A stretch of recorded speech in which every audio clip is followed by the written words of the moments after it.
Welcome back into the Pick and Roll NBA podcast with Jet and Sap, presented by Full Press Coverage. I know Sap and I both had very exciting weekends.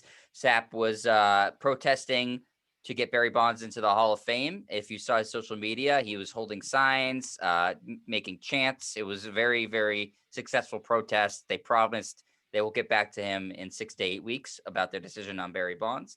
I was on a lake, being an outdoorsman. I got bitten by many mosquitoes, but I did feel like I, really could conquer the outdoors. I did a little kayaking, Sap. So I did a lot of the activities that most of these eliminated teams in the NBA are now doing: fishing, kayaking, being one with nature. No strippers, though. That's probably what most of them are actually doing in the off season. Less Led by, kayaking, more strippers.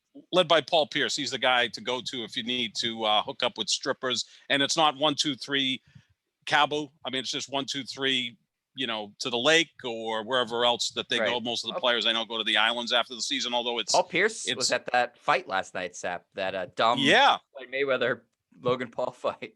Yeah. Mayweather made a lot of money and Paul made a lot of money, and they should go on their merry way. Yeah. So we were also keeping our eye on basketball, though. Don't worry, just because we had important things to do over the weekend didn't mean we watched any less basketball. Actually, the lake place I was at, Sap, it's on a little island in Winnipesaukee, and it's very remote. So I was like, oh crap, I'm gonna just have to follow the game on my phone.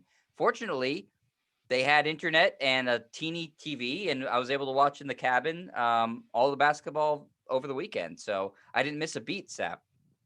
Yeah, no, I saw most of the games. I missed the Milwaukee Nets game 1. I watched Dallas on Friday night and continued to swear at Kristaps Porzingis, who really is a unicorn, 7'3" guy who can't rebound, which is his skill. So unlikely. That's his skill. He's 7'3" and he can't rebound. I guess that makes him a unicorn. But Sunday, got to see the Sixers and Hawks put up a lot of points. And then the Clippers exercised some of their demons by winning Game 7, the first home team to win a game in that series, and they move on to the Western Conference semifinals, which I think are going to be fascinating. I mean, really got 4 teams with all legitimate chances to get to the finals and probably lose to Brooklyn, Milwaukee, or Philadelphia, because I think the champion's most likely going to come out of the East. But the Western Conference is going to be very competitive in round 2.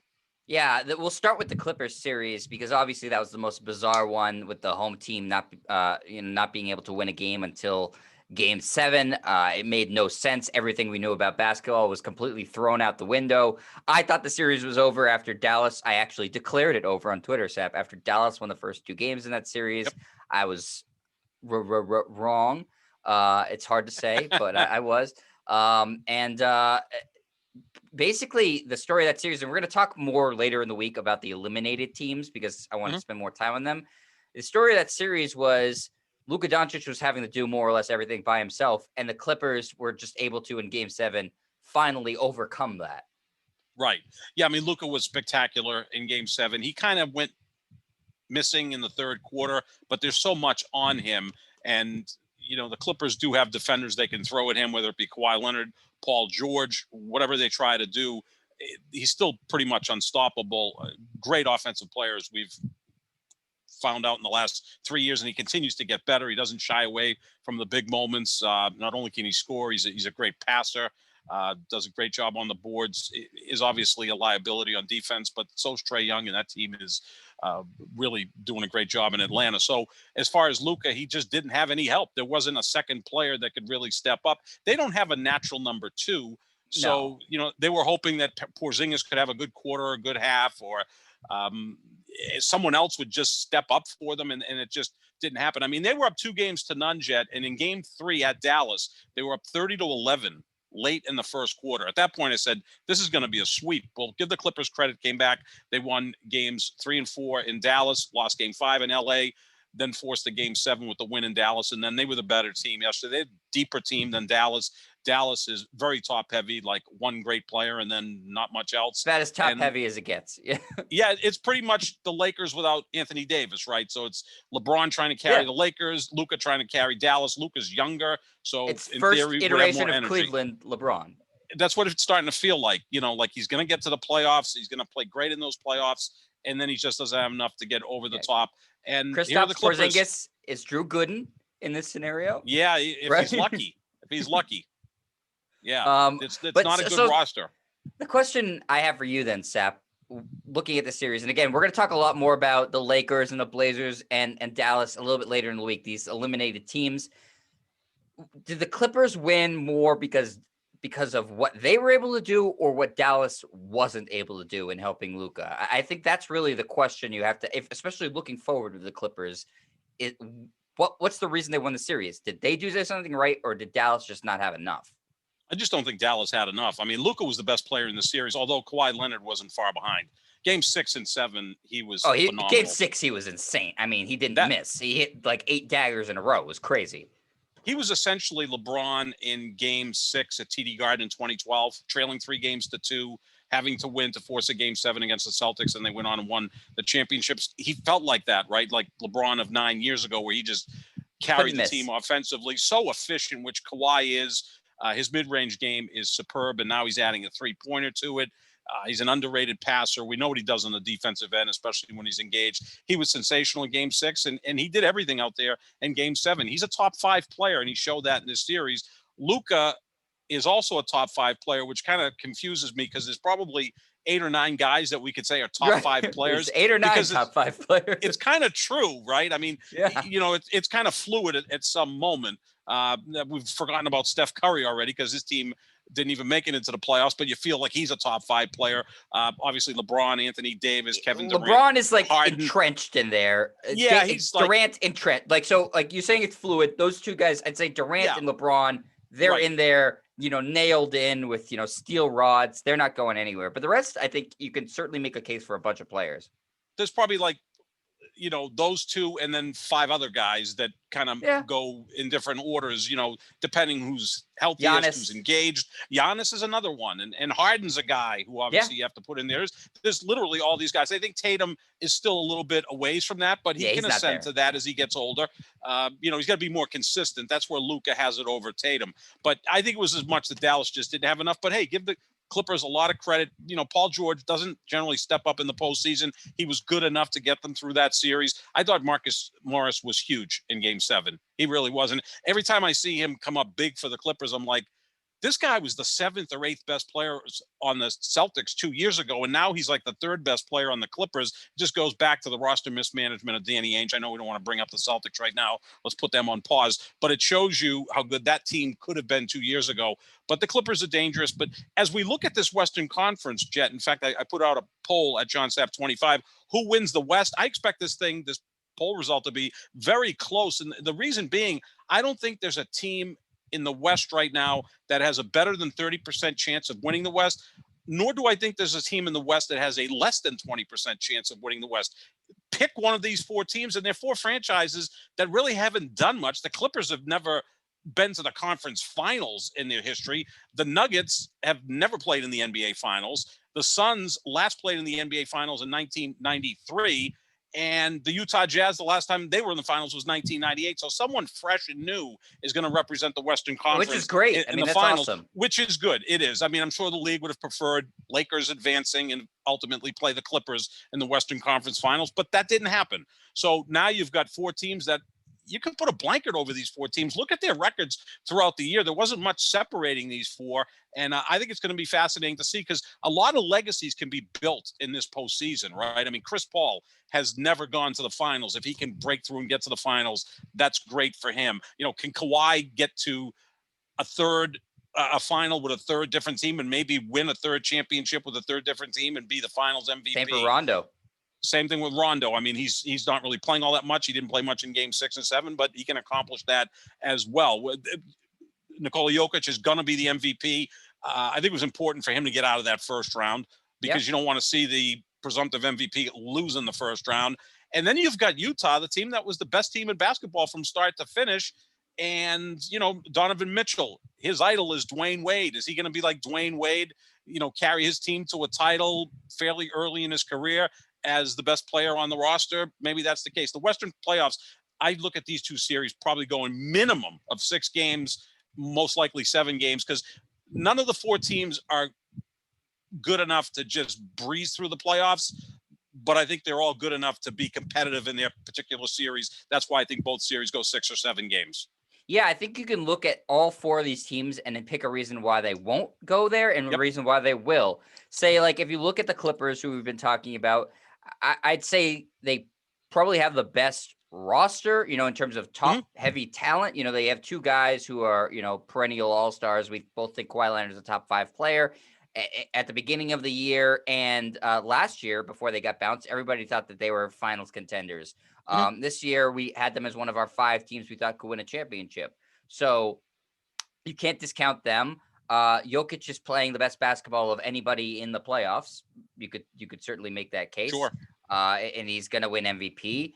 I think if they had Jamal Murray, they would be the prohibitive favorites now, but they don't. And so, again, like the Mavericks were, they're quite top heavy. They're just a little bit more balanced than Dallas happened to be. And Jokic is able, as great of a passer as Doncic is, Jokic has a team that's built around him to help his skills a little bit more than Doncic does. Jokic has more shooters than Dallas does, that Jokic can kind of kick out to. I just like the construction of the team better. How good is Denver going to be? You got Jokic is going to be the MVP of the league. We know Jamal Murray is an all-star caliber player. And now Michael Porter is playing like one. I mean, he averaged 25 points per game over the final 7 or 8 weeks of the regular season. You've said it before. There are times where he looks like an elite player, and then there are other times where he looks like he's lost out there. His ceiling is Jason Tatum. He's as big, if not bigger than Jason Tatum. He can shoot like Jason Tatum. He's athletic. But his floor is Kyle Kuzma, a guy that looks lost out there. No, and he did both in that last game, Sap. He had 25 points in the first half. He had 0 in the second, I think. I mean, you saw both on display. 22 in the first quarter. 22 in the first quarter. I'm like, this guy's going to, approach 80 tonight if he keeps this up, and then he disappears. So, but that's not a bad guy to have as your third player, or Aaron Gordon as your fourth player. So no. I think you're right. If Jamal Murray was there, they'd be the favorite. Everybody's got some issue. The thing about the Clippers is they're trying to fight through demons of 50 years of incompetence as an organization. Right. They do have the best roster, and they're also the healthiest of the 4 teams in the Western Conference, because Phoenix is dealing with Chris Paul, who I think that shoulder is going to hinder him throughout the postseason. It's one of those things that comes and go. You got Utah doesn't have Jamal Murray, and Denver doesn't have Murray. Denver doesn't have Jamal Murray, and then you've got the Clippers are healthy, and the 4th team. But Mitchell was coming off of an injury. Mitchell's coming off an injury. Utah has some injury stuff. And Mike Conley, too. We don't know about Mike Conley. Is less than 100%. So everybody's got some issues. The Clippers are probably the healthiest team in all of the playoffs right now. They don't have one injury concern. The 76ers have Embiid. The Nets now have Harden. So everybody's fighting through injuries. Milwaukee lost Dante DiVincenzo, not a great player, but still a key rotational guy. So the Clippers right now, they have a player who's won 2 championships, been finals MVP with 2 different teams, has a coach that's won a championship, so we can't diminish that. So the Clippers, getting through that first series, it's probably like they could take a minute, take a break, but still they're not accomplishing anything until they get to the finals. Like, even if they get to the conference finals and lose, that's a disappointment, because the Lakers are out of the playoffs. It should be the Clippers' time to shine and win the West, but I think it's really a toss-up right now. Yeah, and they're playing a much tougher team now. In Utah is just a better team than Dallas. I mean, they don't have, obviously, if you were doing a draft between Utah and Dallas, Doncic would be the first pick, no brainer. Sure. You wouldn't even think twice about it. But Utah is just, I mean, there's a reason they led the league wire to wire. It's a really well-constructed team. They play probably the best defense in the NBA statistically. I think they are the best defensive team. Obviously, they have Gobert, who wins Defensive Player of the Year every year. Donovan Mitchell's really tough. They're an excellent three-point shooting team. So they're going to test the Clippers. It's not going to it gets harder, as it should, as you advance in playoffs. It should get harder. So, the Clippers are going to have to elevate higher than what they were doing against Dallas. They can't play the same way against Utah as they did against Dallas and expect to win the series. So they're going to have to get better. So that's another challenge for the Clippers. Again, if I were to say, don't bet on any team in the playoffs, like just stay away as a gambler, I would not betting on any of these Clippers games. I do not know what to make of them. I have no clue what to make of them. They could be the best team in the West. They could win the freaking championship, or they could go down in 4 games as this Utah team. I have honestly, and it's weird to say this because you know how much basketball I watch. I have no clue. I just don't know which way they're going. And it's not as if their best player isn't there. I mean, Kawhi Leonard is entrenched as a great player, right? I mean, what he did in game 6 and 7, that's legendary. I mean, if they go ahead and win the championship, you could point back to how Kawhi Leonard played in game 6 and 7 against the Dallas Mavericks, facing elimination, how great he was. If they just roll from here, you can look back to those games and say that was the turning point for the Clippers. I'm not worried about Kawhi Leonard. At times he looks disengaged, but I just think that's his personality. He's not a communicative He's type earned guy. your trust at this point. At this point, I trust him. I don't trust Paul George. Rondo, I always fear if I'm his opposition. I didn't want the Lakers to lose him. He hasn't looked all that good in this series, and it seems like after game 5 or at the end of game 5 when Kawhi missed the game-tying 3 by about 3 feet and then Rondo got in his face, we haven't seen much of Rondo since. Maybe Ty Lue said, Rondo, I appreciate your leadership, but that's our best player. You don't need to be in his face at that point. And Rondo hasn't played all that much. And maybe there's a different dynamic between Rondo and Kawhi than there was, say, Rondo and LeBron James last year. Mm-hmm. I don't picture Rondo at any point getting in LeBron James' face because I think LeBron is held at the highest level among his peers. Whereas Kawhi Leonard, maybe you get on him a little bit because he doesn't even respond to it. Like another player may have gone after Rondo. It didn't care. He just zones out. He's a cyborg. It's just like, okay, he probably looked at him and said, who is this guy, by the way? That's Rondo. That's the guy we acquired at the trade deadline. He's going off, and I'm not going to pay attention to him because he just looks at his rest of his roster as player A, player B. He doesn't know their names. Right, exactly. Yeah, I mean, he's really if every player in the NBA was like Kawhi Leonard, they'd rename the league IBM because that's exactly what he is. No emotion. Yeah.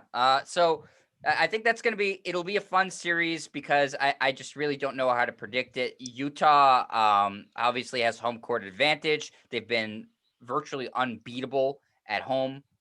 They did lose one game at home. It was the first game of the series, though Donovan Mitchell didn't play in that one. So I think the Clippers will find it a lot more difficult in this series to get those road wins as they did against Dallas. It's just a different animal playing against Utah on the road than Dallas. And the other series, Sap, Denver against Phoenix, it should be, I think, a really evenly matched, fun series. Again, if Jamal Murray was in this, I would feel very confident picking the Nuggets, but he's not. So I think it's a complete toss-up. Ayton's gone through a lot, having to, first face Anthony Davis, and now he's facing Jokic. Like, a lot's being asked of DeAndre Ayton. This is a whole different sort of animal trying to cover Jokic because you have to be in one-on-one with him a lot because if you double him, you basically are playing to his strength. So, again, just like I thought in Phoenix's first series, in the second series, I think he's the key. How well he's able to defend Jokic one-on-one is going to determine the success that Phoenix has. And how physical will he be allowed to play? Will he play physical? Because that's the best way to get Nikola Jokic out of his comfort space, right? We saw that last year in the Western Conference Finals when JaVale McGee and Dwight Howard got physical with him, and Jokic was not as dominant as he normally is. So that's going to be a key. I don't really think of Ayton as a real physical player. He seems to be more of a skilled big. He's strong, but not, in the true sense of. And he's also a better offensive player than a defensive player. I don't think he offers a lot of resistance defensively, to be quite honest with you. So that's going to be interesting how that works out. Devin Booker, who was phenomenal for most of that series against the Lakers, including putting up 45 in the game-clinching Game 6 win. He's been outstanding. It would have been fun to see he and Jamal Murray go at it. That would have been a lot of fun. We saw them in the bubble last year, putting up, tons of points against each other. That would have been a classic matchup. It comes down to how healthy is Chris Paul. And I think that's the type of injury that, okay, he's getting a little bit of rest now. He wrapped up his last series on a Thursday, and they're starting on a Tuesday. So that gives him a little bit of rest in there. But that's the kind of thing, whereas if he sets a pick or he's going to the basket and gets hit slightly, he can end up re-injuring or re-aggravating, that type of thing. And Chris Paul is somewhat of a physical small player, if that makes any sense. Sure. He's kind of a pit bull out there. Well, if you're a great defender, defense, you are physical. Great defender. Yeah, he's not just out there wandering around. I mean, he's not, Kyle Kuzma like out in Neverland. He gets in the trenches for a little guy. He's a pit bull, and so there's a chance that he's going to bang into someone and re-injure it. He's I wearing think like a Phoenix, refrigerator on his arm, Sap, or like a pressure cooker. I don't know what the hell that contraption is that they've been pretty putting on his much, yeah. shoulder. It's like something you'd see J.J. Watt or Gronk with, right? Right, When yeah. they're out on the football field. But I'm pulling for Phoenix. I like Chris Paul. I respect him, and generally, I think you kind of always root for the team that beat your team. So I'll root for Phoenix in that series, and I think Utah is going to win that series as well over the Clippers. I'm just going to go with Phoenix and Utah.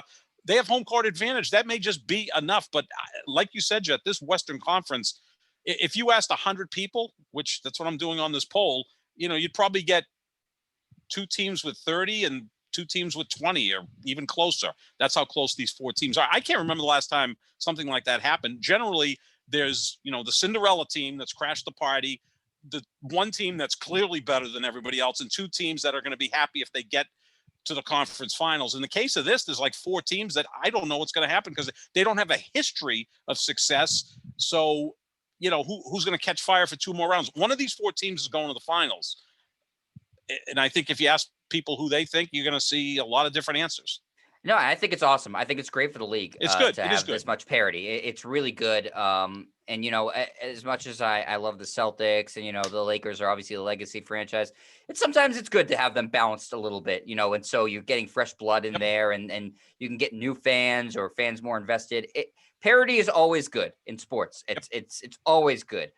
So yeah, I think it's exciting to have these 4 sort of fresh teams have the opportunity to reach the finals. We're going to talk about the Eastern Conference team in a second, Sap, but let's just do our predictions for these 2 games officially, Sap. Just call it as you see it. Who's going to win and in how many games?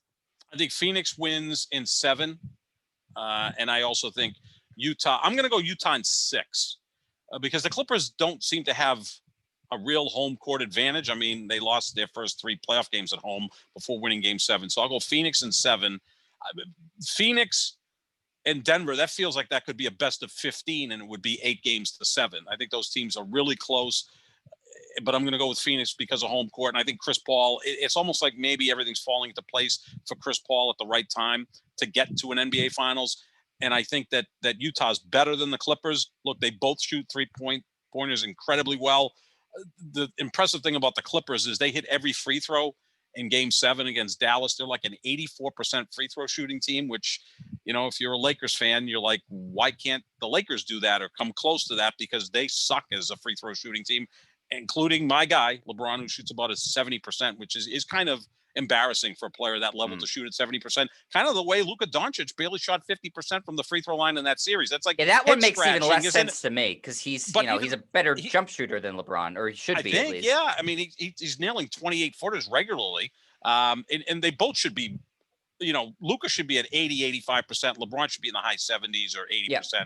It makes no sense that 2 players like that. Like, I get Giannis and Ben Simmons; they're just not naturally good shooters. But with LeBron and Luka in this, they're such just high level IQ players. They should be better. But I'm going to go Phoenix in 7, and we'll go with Utah in 6. And ultimately, I think it's going to be Phoenix in the finals. That's what I'm rooting for. And like I said, why not? The right to change after you see these series. Maybe you don't like what you see out of those teams, and you can change next round, Sap. But right now, you can stick with that. I'm going to say Denver over Phoenix. I think that Chris Paul injury is meaningful. And I think, Phoenix was playing a very depleted Lakers team. Yeah. I still thought that they were going to win up until the end, but I mean, they were just so depleted. And that, again, we're going to talk about them later in the week. Their roster was dog crap, really just a bad roster. Yep. Outside of their top 2. So I'll take Denver over Phoenix in 7 games. I do think it'll go the distance. And I'll take Utah over the Clippers in 6 games. I agree with you on that one. Yep. And I'll take Utah over Denver in 6 right now. So I have Utah going to the finals. I was never high on Utah during the regular season, but I mean, their defense puts them on a different level than these other teams in my mind. So maybe that will carry them. The fact that they're so good at home and have home court advantage throughout, I think is important. I mean, we're going to get to the East right now, Sap, and I think I'll spoil it. I think it's going to be whoever, you said this too, whoever wins in the East is going to, I think, wax whoever comes out of the West. Yeah. So let's just do that right now, Sap. We already actually have one game in the books in the Eastern Conference, the playoffs, as the Nets. Sorry, both games are in the books. Both teams have played game one.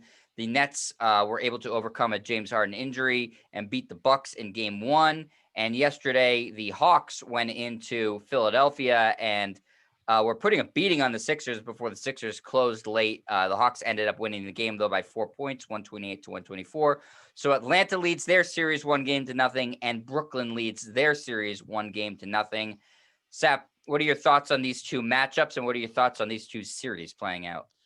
I'm going to be really risky here, Jet. Even though Philadelphia's down a game and Milwaukee's down a game, I'm still going to pick them to win those series. Let's go to the Brooklyn-Milwaukee series, and Brooklyn was able to win game one with James Harden playing less than 1 minute. Kyrie Irving and Kevin Durant combined for 54 points, which is nothing exceptional. That's like actually a poor game for those guys, which is pretty scary. But the likes of Blake Griffin came up huge, right? 18 points, 14 rebounds. Joe Harris was outstanding. So they were able to win without Harden and without Kyrie and Durant having otherworldly games. So if you're Milwaukee, you're probably saying that's scary. Although I don't know how much Harden's going to play in this series. He's been ruled out of game two. Hamstrings are difficult to deal with. You know, if he gets back out there, he may have to deal with this. The Especially key, if you're though, fat. that it may come in handy if they can find the hamstring in those fat thighs. You know, like I don't pull a hamstring because there's a lot of fat around it. Maybe that's the case with James Harden. You know, you never saw Babe Ruth pulling any muscles, right? He had him surrounded by ample amounts of fat. The thing here for Milwaukee is, and Giannis I thought was great on Saturday night in game one. They have no answer for him. He's going to get 35 a game, 15 rebounds. He's going to be dominant.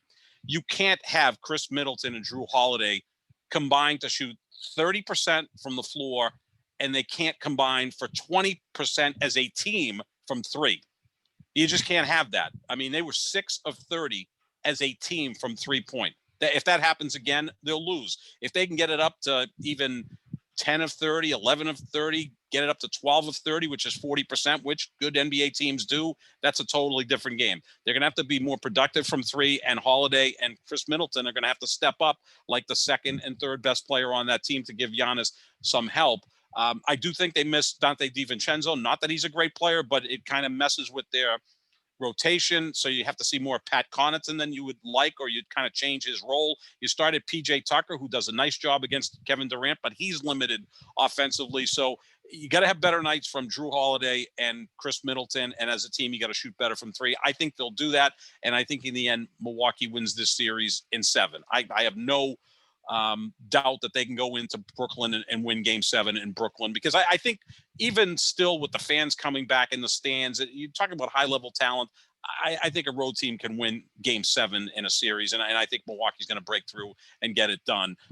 But they have to take advantage if Harden's out of the lineup for any period of time. You know, you want to maybe get a lead in this series 2-1 if he comes back in game 4. So you have a little margin for error. But this comes on Chris Middleton and Drew Holiday. They have to play better. If they do, I think Milwaukee's fine. Yeah, I think that it was such a missed opportunity with Harden out of the lineup to win game 1. And also game 1, you're sort of like feeling each other out. I thought it was a massively important game for Milwaukee. And like you said, Giannis did what he had to do. It was the other guys who really let them down. I mean, you pointed this out, Sap. Middleton, 6 of 23 from the floor, 0 of 5 from 3. I mean, you can't win games that way. And Sep, the Bucks out rebounded the Nets by 11, which should indicate to you. And they had 14 turnovers, which isn't too bad. Brooklyn had 8. It's not like that was that big of a differential. So you're looking at the turnovers numbers. Okay, comparable. You out rebound them by double digits. How do you lose that game? And really, after the first half, Brooklyn was in control of the whole second half. They didn't really threaten them the whole time. So, yeah, exactly what you said. It came down to the shooting. It was just horrible shooting from two guys who are, especially Middleton, is a dead-eye shooter. 6 of 23 for Middleton, like you said, Jet. 7 of 19 for Drew Holiday. Those guys shot so poorly, I thought they were playing for the Lakers for a moment. That's how bad they were in game 1.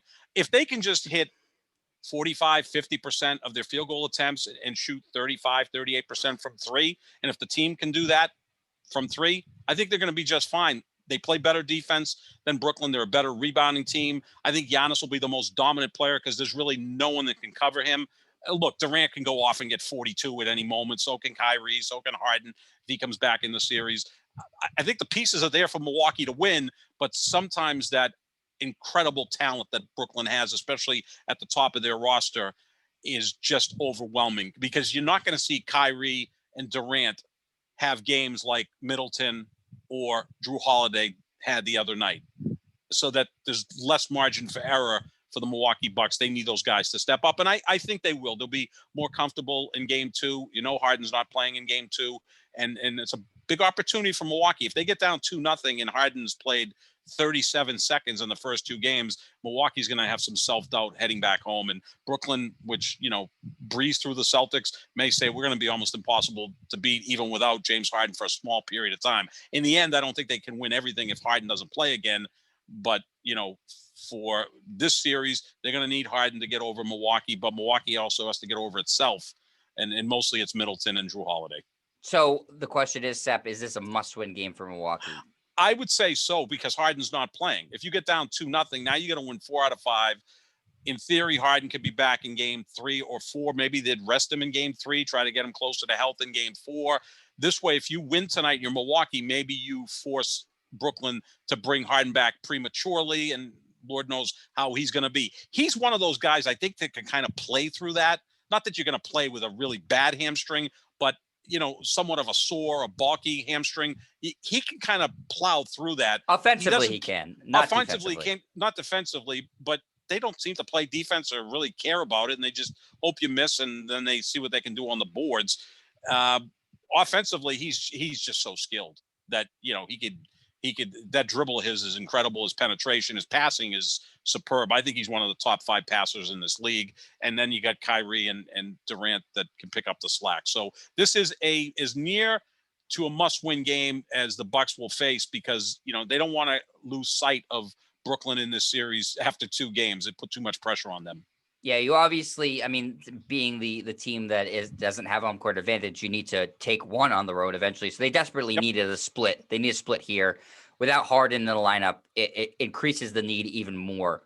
Just mentally, like you said, Sap, that they said, man, we can't even beat this team when one of their best players is out. What are we going to do when he's back in the lineup? So I think they really, really need this game tonight. If they can manage a split, that puts them in pretty good position. But Brooklyn obviously knows that as well. And I would expect that Kyrie and Durant, there's a good chance that they play better than they did the other night. Yeah. So, that's scary. I don't think Blake Griffin thing's an anomaly, Sap. But you think, but he is a talented player. This is a guy who's a multiple-time All-Star, multiple, first, second, or third All-NBA player. They have to set back the clock about 4 or 5 years to go there. But again, all you ask of these role players is a good quarter, good half, right? You don't need an entirely great game out of them. And same thing with, their other players. Just give us a good half. Give us 14 in the second half, and that can help us get through the storm. We've got the top-tier talent. We just need the role players to fill in the gaps and be good at moments when we need them. Joe Harris, same thing, right? That's why Utah's tough, as we talked about them, because you've got guys like Ingles, and you've got Jordan Clarkson, who's going to be 6th man of the year. And you throw in Derek Favors can come off the bench and be pretty damn good. Not to mention, of course, Donovan Mitchell is their best player, and Rudy Gobert. So, and if Mike Conley's healthy, look out. They're a deep, talented team. So that's where Brooklyn has an edge over a lot of teams, especially if Harden's healthy, is they have 3 superstars. If 2 play at a very high level and the other one kind of just blends in, there's not a lot of pressure on their role players, and they're not asking them to do all that much. All of a sudden, Blake Griffin's now going to be a guy setting picks, rolling to the rim, and playing defense and rebounding. And, he's still talented enough to do a lot of those things. Yeah, and I'm quickly souring on Blake Griffin too, as a person, I guess, because I don't like the Nets team in general. I've made that abundantly clear. I think it's becoming also abundantly clear that he dogged it in Detroit. Of course, intentionally dogged it to get on a good team, which I think is. I just hate that. I hate being non-competitive in general.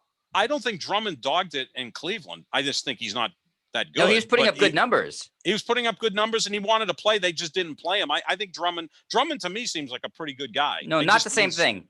No, but Blake Griffin, who's more talented than Drummond, that's what's frustrating.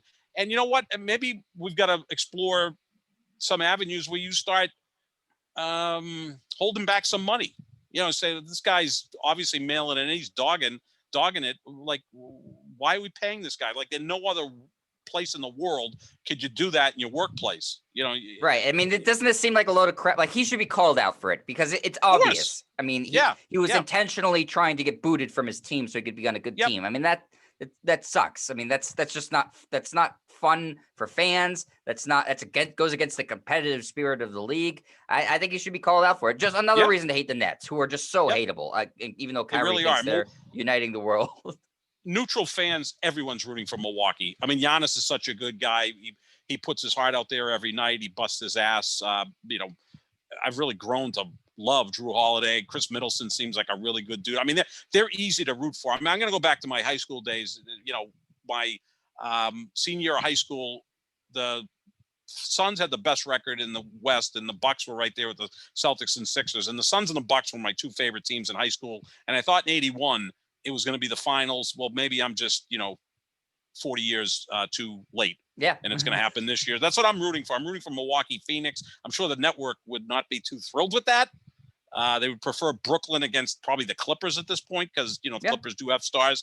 But I think Milwaukee can win the series, but they better win game 2. All right, let's go to the other series before we wrap things up, Sap. Atlanta, I think, shocked a lot of people by winning in game 1 because Joel Embiid did, in fact, play and played very well. But Trae Young, again, proved to be a playoff superstar and too much for Philadelphia, who went down big and, like I said, did rally, but they just weren't able to come up short. Atlanta is just, I mean, they're as high-powered an offense as it gets. They just score and score and score and score. I mean, this game was 128 to 124, Sap. Not a lot of defense in it.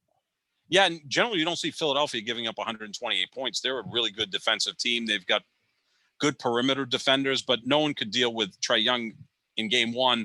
I don't recommend putting Danny Green on Trae Young. I mean, first of all, Trae Young's 15 years younger than him, much more athletic, much quicker, is certainly in his prime. Danny Green is a nice piece, a winning player, but should not be drawing Trae Young on the defensive end of the basketball court. I don't think that's a good thing. I would start Matisse Thybulle, who's one of their better defenders, and have him locked up with Trae Young. I don't know if you can have Ben Simmons chasing Trae Young around for 48 minutes. But he gave it up quickly. He's too fast for him. He's too fast for that. I mean, he's too fast for just about anybody in the league.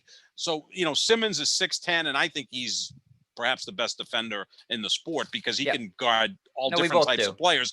But do you need to have him on Trae Young? That would be exhausting because there's a lot of other responsibilities for him. I think Matisse Thybulle could be a nice option. Bring Danny Green off the bench. Look, Embiid is a load. I mean, the more I watch that guy, I'm like, this guy he's got the ability to be an all-time great.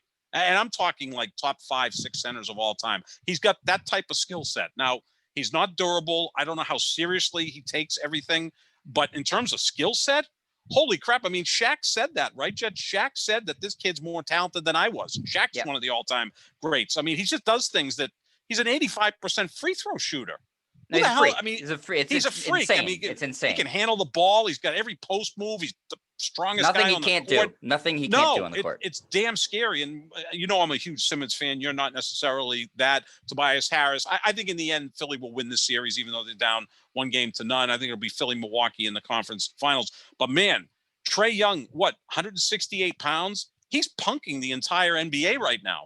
I mean, he's been phenomenal. He's been phenomenal. He's hitting 30-foot daggers and bowing and making faces. I mean, I know Steven Jackson went through the car wash today on Fox Sports 1, and he's like, I'd like to be out on the court. I'd tell the defender, let him slip to me, and I'm going to take care of him. There'd be some sort of forearm shiver. That's not the NBA anymore. But you got to get a little physical with him. No one's done it to Steph Curry after all these years, so no one's going to do it to Trae Young. They're very similar players. They're very similar. Oh, I think Steph's a better shooter because Steph's a better shooter than any person that's ever walked the face of the earth. Right. But I think Trae Young's a better passer. I think he is. Yeah. I think he's a better passer. I think and he's probably like the 3rd or 4th best shooter in the league. You could make a case. He's close. He's right there with like Booker and Lillard, right? Yeah, I'd say Lillard a little better. I think if I was ranking shooters, Steph, Durant, Lillard, Clay, if he's healthy, those are like the 4 guys that come to mind. And then I would put Trae Young in that next level. He's phenomenal. I mean, from anywhere.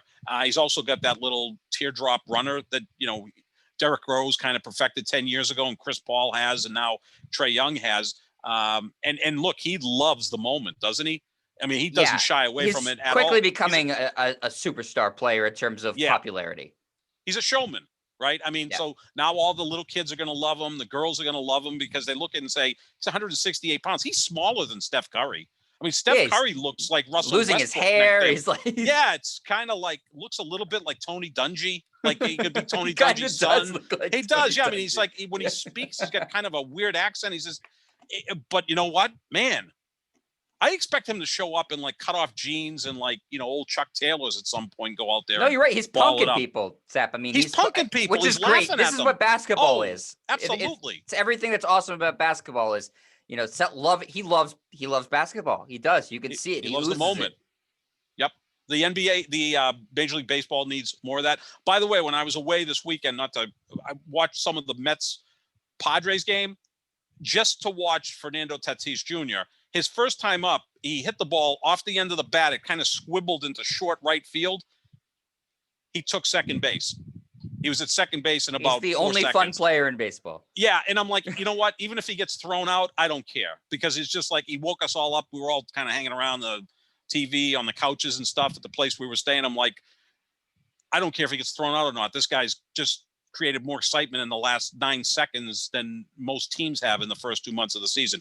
That's kind of what you get with Trae Young. You're like, holy crap, how's a little guy like that doing that? With Tatis, you watch that and say, how's a big guy like that doing on a baseball field? But fun to watch. But I still think Philadelphia will get through this. And I think Philly, Milwaukee, Eastern Conference Finals with Milwaukee advancing. I guess, we're basing a lot of this on chalk because top 4 seeds in the West made it, top 3 in the East. And look, Atlanta's the only team that wasn't the higher seed that won that first round of the playoffs. But you watch that series, Atlanta's better than the Knicks. They have much more high-end talent. They have much more offense. And so that's why I picked Atlanta over the Knicks. I just thought that they had more ability than the Knicks, and they certainly showed that. So it's going to be fun, though. These should be 4 interesting series. And like you said, I think we both agree whoever wins the East will win the championship. Maybe not in a cakewalk, but comfortably over whoever represents the West. Well, and I like that Trae Young's attitude is sort of infectious to that whole team. Yeah. And that you see like Bogdanovich putting up the silencer finger, and they're fun, right? Collins is getting all these cool alley-oop dunks. They're fun. They're a fun team. I mean, they're an enjoyable basketball team to watch. They're building a nice brand in Atlanta. It's not been a great basketball market, but when they have good players, they get into it. Obviously they were into Dominique, and even when they had those, the teams with like Josh Smith and Joe Johnson, like they got into it there. So it's good for the market. That's also a very African-American heavy market to have a good basketball team.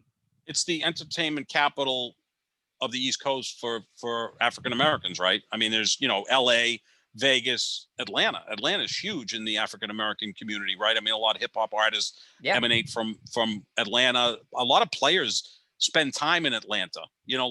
Guys generally spend a lot of time in Southern California in the off season, but you'll see some guys spend a lot of time popular. in Atlanta. A lot of NBA players are from the area too. Yeah. So, I mean, they should be able, and now with Trae Young, they may be able to recruit a free agent. And Nate McMillan's greatly respected, as he should be. When he took over Jet, they were 14-20. They fired Lloyd Pierce. Since then, they're 32-12. They've had as good a record as any team in basketball since Nate McMillan took over. So maybe this shouldn't be a surprise. If they can pull this upset against Philadelphia, that would be a surprise. My last question for you about this series then, Sap, is if Embiid, and it didn't look like he had any effects of his injuries, if he's not 100%, if he has to miss time in this series, can Philadelphia still advance? No, he's an instant bucket, right? He's cheat code.